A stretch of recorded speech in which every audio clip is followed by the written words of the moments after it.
na matendo mazuri, upendo na heshima. Motoka chochea tanuri, ukachoma wangu mtima. Natamani tangepata nafasi, muda wakati kukutazama. Unioni hata japo sura, unitazame macho yangu. Mwenzako wimbi imenipiga kasi, tangu jahazi limesama.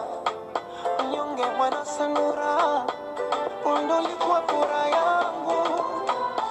Tatizo tankinia, wakunifuta machozi sina. Sana kalifenigea, na kuifosi pande mlima. Ndo maana sishi kulalama, japo jibu moja linaloniumiza. Mwenzio bado sijaelewa.